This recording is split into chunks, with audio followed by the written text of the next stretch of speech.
I'm seeking advice on how to rescue my marriage. To provide some context, I've been married to my husband for 5 years, and we've been together for a total of 7 years. For privacy reasons, I'll refer to us as Jeff and Justine. We first crossed paths during our second year at community college. I earned a 2-year degree in office management, while Jeff pursued a 4-year degree in business administration from a university that offers remote classes at our community college. I'm currently 26 years old, and Jeff is 27, and we had plans to start a family later this year. Our dream was to have 4 children, preferably 2 boys and 2 girls. Our marriage was very happy and both our families had a deep affection for both of us.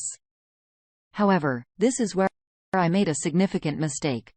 I developed a close relationship with someone some might refer to as a work husband. In my case, it was a delivery driver for one of the major delivery companies that serviced our office. To protect his privacy, let's call him Byron. Byron is 25 years old and single, and he had been making deliveries to my office for nearly 2 years. From the moment we first met, there was a connection, not a romantic one, but an undeniable chemistry. It's challenging to put into words. I was drawn to him and we would often chat for at least 10 minutes every time he came by. I eagerly anticipated his visits and made sure to be at the front when it was time for his delivery. One day, our conversation took an unusual turn. Byron mentioned that he had a personal question to ask me, emphasizing sensitive nature and his desire not to harm our working relationship or cause any offense. I assured him that he could ask me anything without hesitation. He then confided, "I feel a very strong attraction to you and wondered if you felt the same way." I was surprised by his boldness, and I felt embarrassed. I told him, "Give me a moment to collect myself," and then admitted, "Yes, I definitely feel the same way." Byron responded, "If you weren't married, I would have asked you out a long time ago." I thanked him for the compliment, and he left. And that was the end of it. Over the next week, our interactions were brief and somewhat uncomfortable whenever he made his package deliveries. I worried and felt guilty, thinking I might have crossed a line with him. Back at home, Jeff and I were happily enjoying our married life. I want to be clear that I was entirely content with Jeff as my lover, friend, and husband. At the time, I believed he felt the same about me.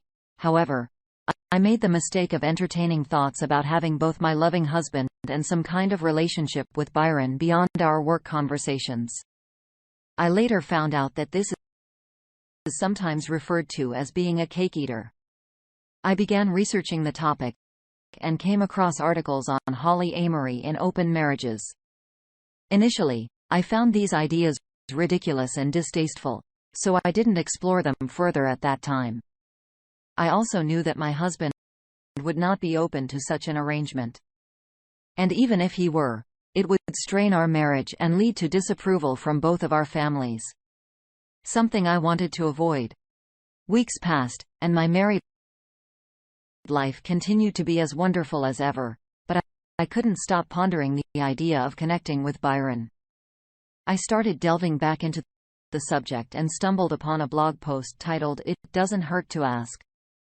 The post was written by a woman who claimed to be in a successful open marriage. In her blog, she shared her experience of having a great marriage, but wanting to explore a relationship with a man she did volunteer work with. The blogger discussed her struggle in approaching this topic with her husband, without jeopardizing their marriage. She admitted to keeping these feelings bottled up for over 2 years. Then one day during a long drive, she gathered the courage to bring it up to her surprise. Her husband was quite receptive. To cut a long story short, they decided to open their marriage. And now both have partners outside their marriage, seeing them 3 to 4 times per month. According to the blogger, they've been doing this for 4 years, and their marriage is stronger than ever, and they're both happier than before. I found her story fascinating because it aligned with my desires. but I was too apprehensive to discuss it with my husband. Then one Sunday morning, while we were casually browsing the web on our phones and chatting at home, I mustered the courage to bring it up. I asked him, "I recently read an online post about open marriages. What's your take on them?" He replied, "You mean where couples are involved with other people?" I confirmed, saying, "Yes. Exactly. What are your thoughts on it?" He expressed his disapproval, finding it distasteful, and believed people should simply get divorced if they wanted to have relationships outside of marriage. I mentioned that this concept was gaining popularity in the US and many Western countries. Jeff's facial expression clearly showed his disgust with the topic, so I promptly changed the subject. I decided not to bring it up again as I didn't want to risk harming our strong marriage based on his reaction. A few weeks passed, and Jeff and I were enjoying an affectionate moment in bed, filled with love after an intimate encounter.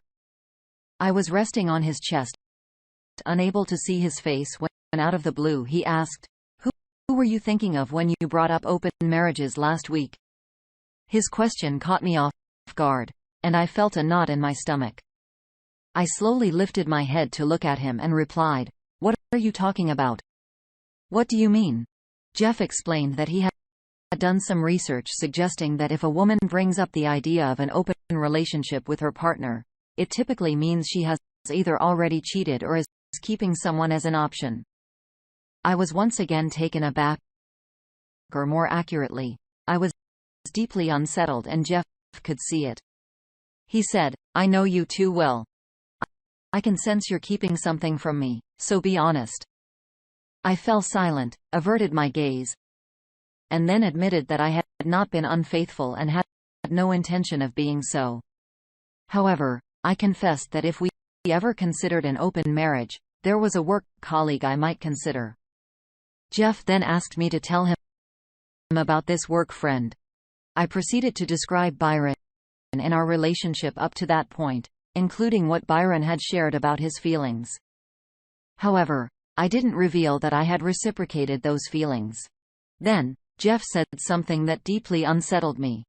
He remarked, "You know, technically you've already betrayed me." I firmly refuted his claim, insisting that I hadn't. He responded, "Well, the relationship you have with this guy Byron is approaching what's known as an emotional affair." I was unfamiliar with this term, so Jeff proceeded to explain it to me. Growing increasingly frustrated, Jeff suggested we drop the conversation as he needed rest for an early start the next day. He soon fell asleep, but I found myself unable to rest. Instead, I reached for my phone and searched for information on emotional affairs. Reading various articles and posts about the topic. To my dismay, Jeff was right. What I had with Byron closely resembled an emotional affair. In fact, let me rephrase that. It was an emotional affair. I felt overwhelmed by guilt as though I had betrayed my husband. My inability to sleep led me downstairs where I prepared some tea. I ended up dozing off on the couch around 4 a.m. At approximately 6:45 a.m., Jeff woke me up with a kiss, informing me that he was heading to work and that it was nearly 7 a.m., urging me to start my day. I returned his kiss and told him I loved him as I always did. This time, I emphasized the gesture even more, but my mind was plagued by guilt over my attraction to Byron. Several more days passed, and once again, we were lying in bed after an intimate moment. Out of nowhere, Jeff mentioned that he'd be open to trying an open marriage if it was genuinely what I desired. This caught me off guard, and I asked, "Why are you bringing this up now?" He explained that he had been contemplating it, considering our previous discussions, and believed that if it was something we wanted to explore, we should do it while we're still young.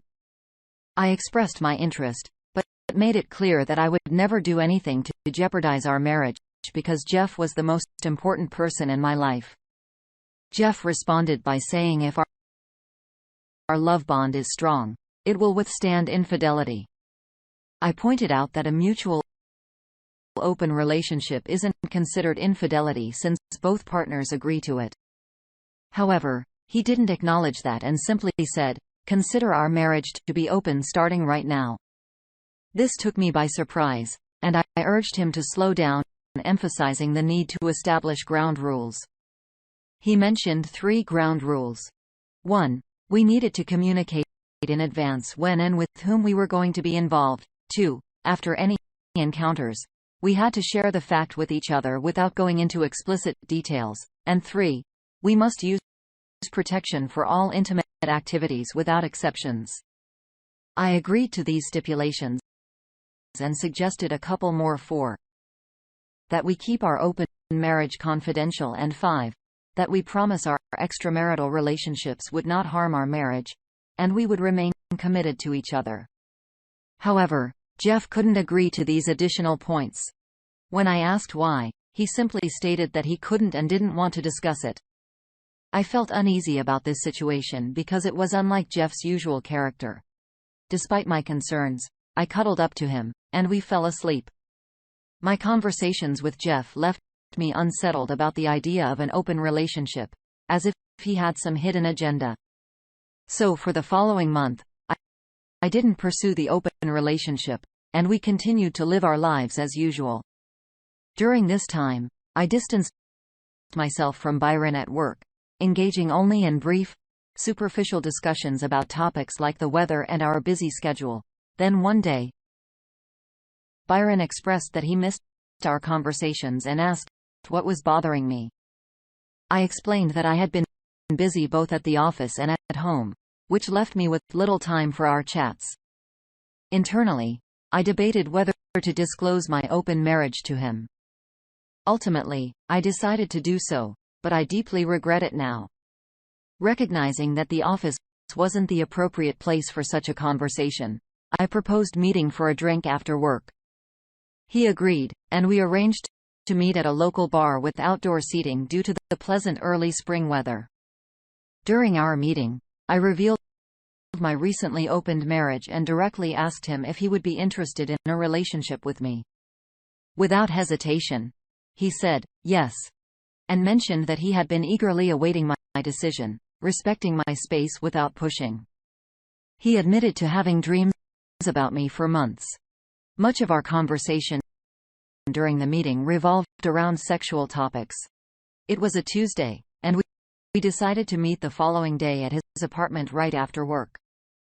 I emphasized that I needed to leave by 6:30 p.m. to prioritize my husband. That evening, I prepared a lovely dinner for Jeff, and afterward, I disclosed my conversation and upcoming meeting with Byron. I explained that we had set a date for the next day and asked if he was still on board with our open marriage. Jeff seemed taken aback and asked, "So you're going to meet him tomorrow?" I confirmed this, but reassured him that we could still reconsider because he and our relationship were my primary focus. Jeff agreed to proceed, albeit with a somewhat distant and stiff hug, unlike our usual embrace. I attributed this to nervousness. We didn't engage in much conversation that night as Jeff was working in his office, and I had office work to attend to as well. We went to bed and I cuddled with him, attempting to initiate intimacy, but he declined, citing fatigue and the need for sleep. When I woke up the next morning, Jeff had already left and sent me a text explaining he had an early meeting and forgot to inform me about it. He assured me he'd see me later that night. This behavior was unlike him. But I brushed it off, got dressed, and headed to work. I dressed in a cute outfit that day, knowing that Byron and I would be meeting after work. Throughout the day, I texted Jeff, but he didn't respond. I contemplated canceling my date with Byron, a decision I now deeply regret. However, at 4:17 p.m., I received a text from Jeff expressing his love and confirming our plans for the evening. I felt relieved and took this as a signal from him to proceed. Byron and I met, and the physical encounter was satisfying, though not quite reaching the level of satisfaction I experienced with Jeff. There were no feelings of love. but the sheer lust and the taboo nature of our actions made it very fulfilling. I left his place after about an hour and a half and arrived home just after 6:40 p.m. To my surprise, Jeff was not home yet. I was okay with this as it gave me time to shower and wash my clothes to remove the scent of Byron's cologne. I didn't want Jeff to detect it. Despite feeling physically fulfilled, I was overwhelmed by guilt, shame, and remorse. And I just felt dirty. I had a genuine inner conflict and was nervous. I decided to prepare a quick but special dinner for Jeff, lighting candles to set the mood. I wanted to ensure that he understood how much I loved him and that the physical encounter with Byron meant absolutely nothing to me. It was purely physical, and nowhere near the level of love and physical satisfaction I share with him. Don't be deceived by this. I was hoping that our night would conclude with us making love. That's just unpleasant. I understand that some of you might view this as selfish and outright distasteful, but please keep in mind that I used protection for everything I did with Byron, and there was no exchange of bodily fluids of any kind. At 7:30 p.m., Jeff still hadn't returned home. So I attempted to call him, but it went straight to voicemail. So I sent him a text stating that I was home and had dinner waiting. I received no response. It was now 8:50 p.m., and I was growing worried. I continued calling him, leaving messages and sending texts. Around 9:30 p.m., I received a text from him, saying not to wait up as he would be home late. I replied asking where he was and who he was with, but he didn't respond. Exhausted, I fell asleep sometime after midnight. I was awakened by the sound of the shower running in the spare bathroom, so I went to investigate. The door was locked, which was unusual for Jeff, so I knocked, but he didn't answer. Then about 10 minutes later, Jeff emerged with a towel wrapped around him and casually asked, "Hey, how was your night?" I replied, "It was okay." He then asked, "Did you sleep with Byron?" I requested that he not use that word, but then admitted that, yes, we had been together. I inquired about his whereabouts, and he explained that he had spent the night out at several bars and had been dancing. When I mentioned the scent of perfume on his discarded clothes, he responded, "That's not important because I didn't sleep with her." I asked, "Who is this her?" He argued that since they hadn't been intimate, he didn't need to disclose her identity to me. Jeff had never used such explicit language with me, which raised serious concerns.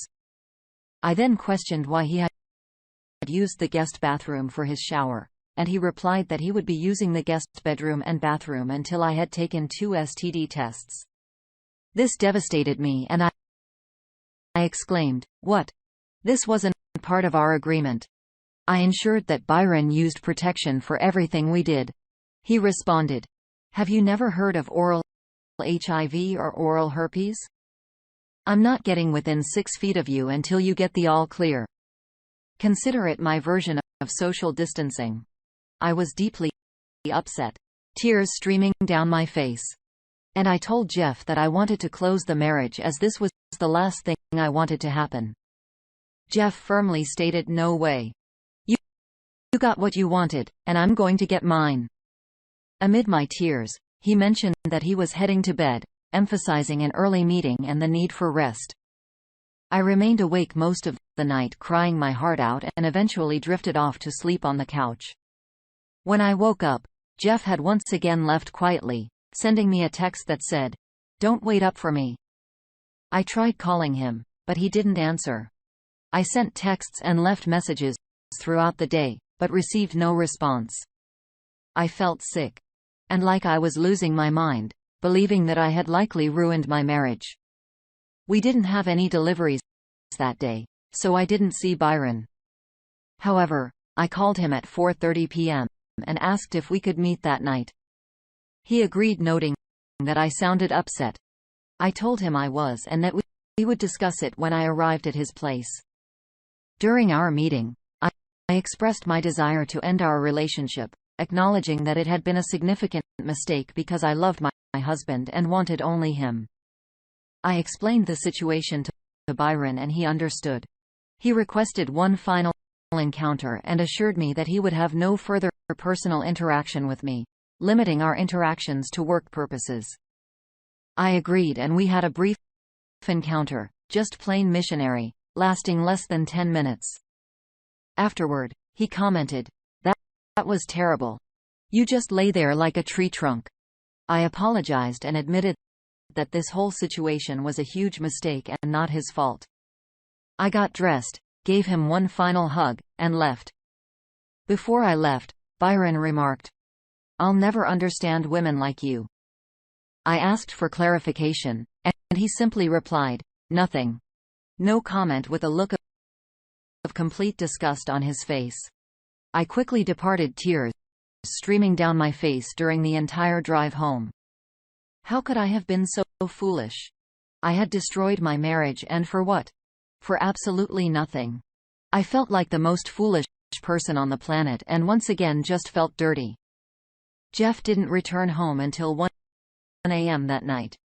I felt sick knowing that I had single-handedly ruined my life.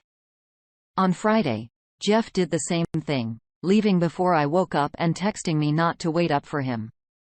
This emotional distance and coldness were devastating to my soul. I loved spending time with my husband in the mornings, evenings, and weekends, preparing his meals, cuddling, going for walks after dinner, and simply chatting about trivial matters. All of that had disappeared, and I missed it terribly.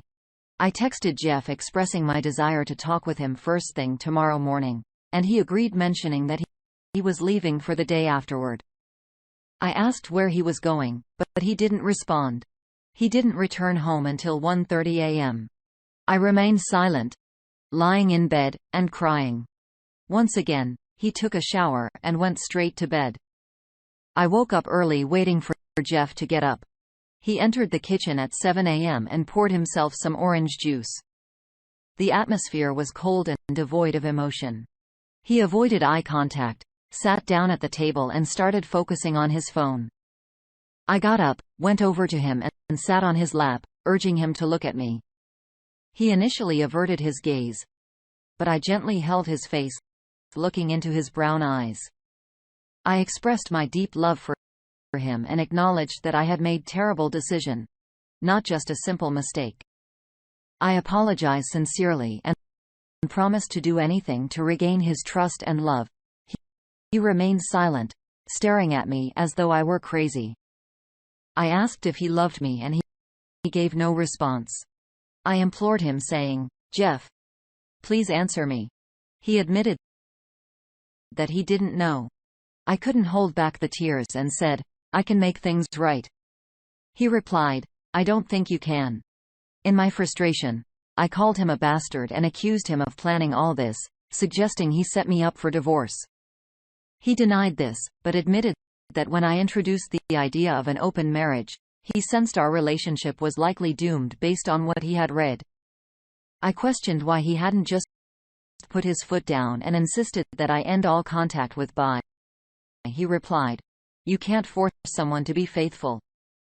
You're either faithful or not, and you clearly are not a monogamous person." I cried and pleaded with him, insisting that I was monogamous and begging him not to give up on us. He left without saying anything, mentioning that he'd return after midnight. I reminded him that tomorrow was Easter Sunday, and we had plans to leave at 7 a.m. to drive to my parents' house. My family adored him, and we typically spent almost every holiday with them, especially since his parents now lived in Florida. He informed me that he wouldn't be joining me. I was taken aback and crushed, pleading with him to come along, but he simply responded coldly with a no. Worried about what I would tell my parents, I asked him, and he callously replied that he didn't care, suggesting I should just tell them the truth. Despite my begging and pleading for him to stay home with me, he got dressed, grabbed a gym bag of clothes, and left the house. I'm emotionally shattered and feel utterly defeated. I'm reaching out to the community here for any advice and steps I can take to salvage my marriage. I'm particularly interested in hearing from people who have faced similar challenges with open marriages, and whether it's possible for a couple to recover from such a breach of trust. I'd greatly appreciate insights from those who have successfully reconciled after being in an open relationship. Thank you for taking the time to read my story. I'm going back to bed now, where I'll spend the day in tears. Update. I wanted to provide everyone with an update.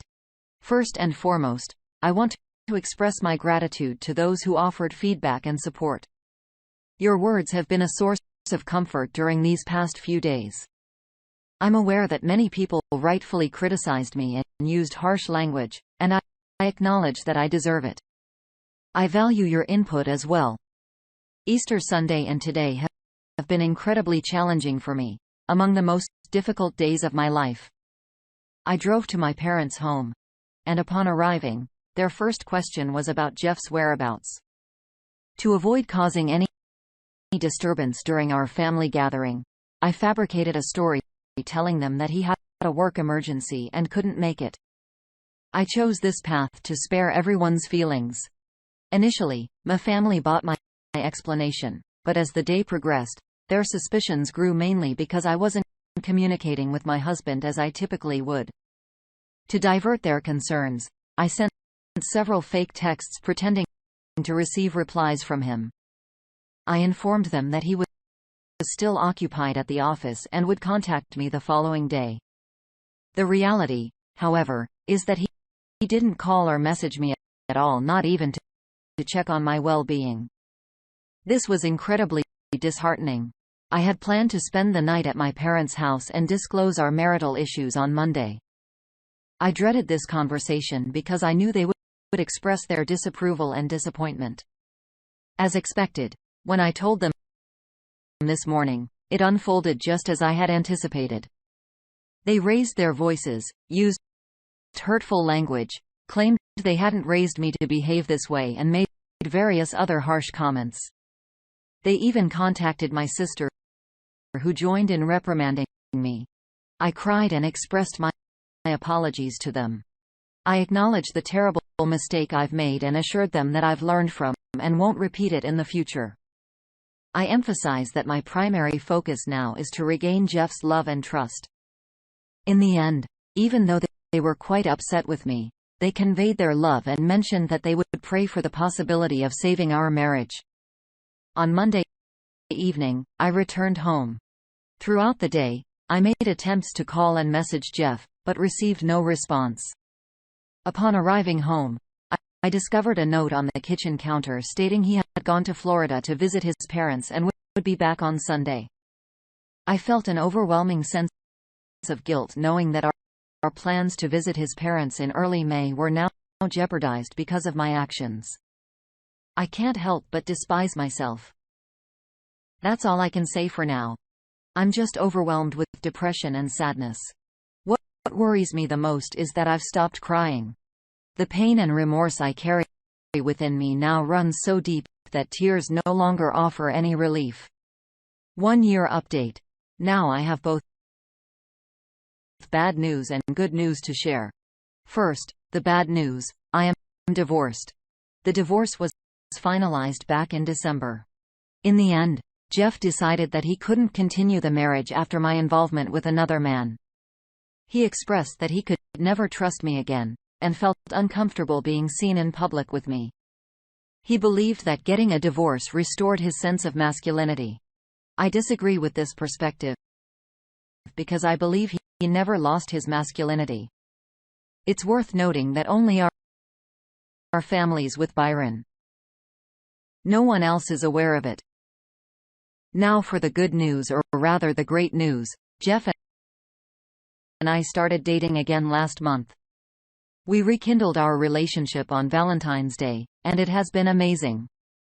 We see each other only when he wants, which amounts to about once a week. Interestingly, our passion and chemistry are even stronger than when we first got together 7 years ago. Jeff has made it explicitly clear that our relationship is purely physical and we will never be married, live together, or be a couple again. That's the latest update from me, and I might not post again unless there's a significant development. However, I would truly appreciate your thoughts on my situation. Do you think I'm making a mistake by dating Jeff again? Should I consider moving on to find a new love and start a family with someone else instead? Just to clarify, Byron is not in the picture and never was. He was a regrettable decision I won't repeat. Thanks, and I hope you have a fantastic St. Patrick's Day. Alright, that was a fun story. Now let's move on to another exciting one. Stay tuned and let's dive in.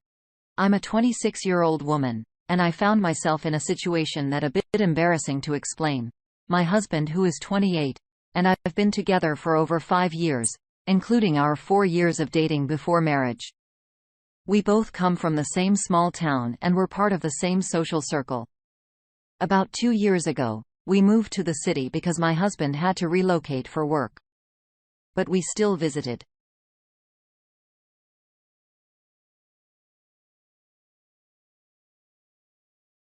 Some of my husband's old friends were also in town, and he had invited them over for dinner.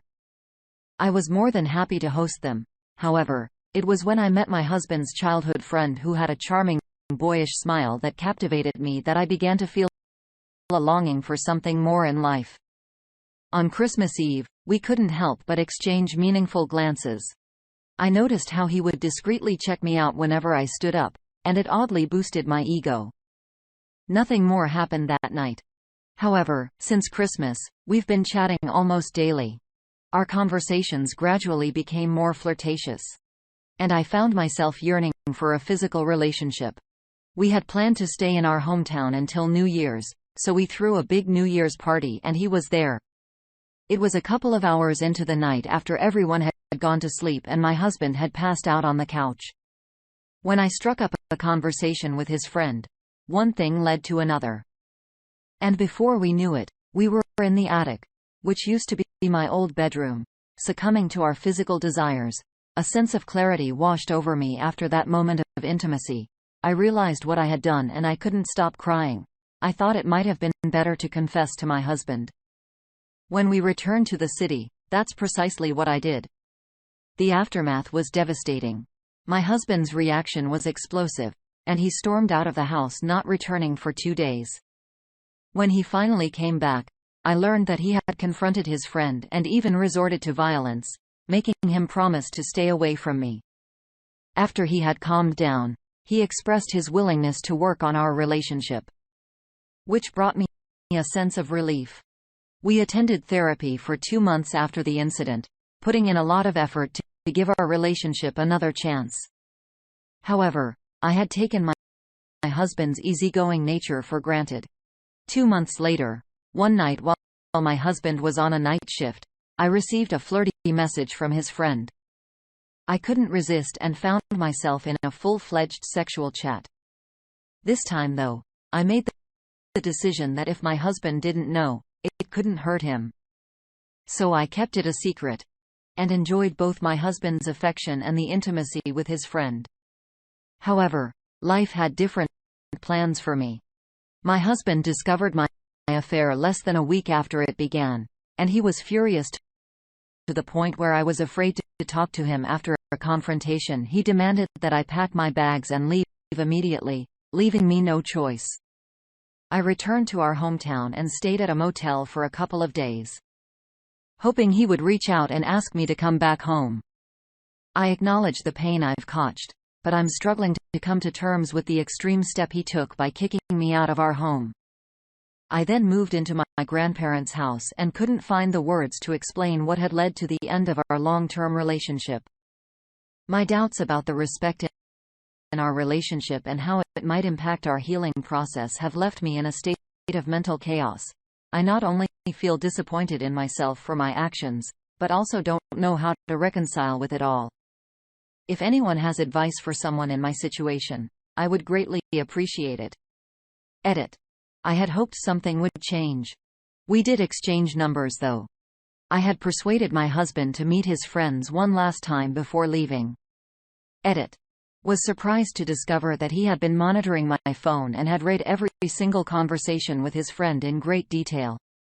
I'm in a state of panic. My husband sent me divorce papers this Christmas. It felt like life had come full circle, showing me where our problems began and how I was solely responsible for my own unhappiness. Currently, I'm staying at my grandmother's place, feeling like an outsider, and dealing with the aftermath of my personal life being exposed to friends, family, and acquaintances. Our town is so small that nearly everyone has heard the news. And even those who haven't have created their own versions of the story. I've noticed the way people look at me and gossip. But there's no one to blame for my situation except myself. My husband came to visit me once to return my belongings, and the town started buzzing with talk. Since then, I haven't seen him again. I wish I hadn't done a lot of things, but most of all, deep down, selfishly, I wish my husband had never found out. Then I could still be leading a happy, married life with him. Life has thrown me into turmoil and I'm trying to find stability amid this chaos. Perhaps someday I'll learn to forgive myself and build something new. But for now, it's one day at a time. Please feel free to send me any messages with your opinions on how I should approach life from here on out.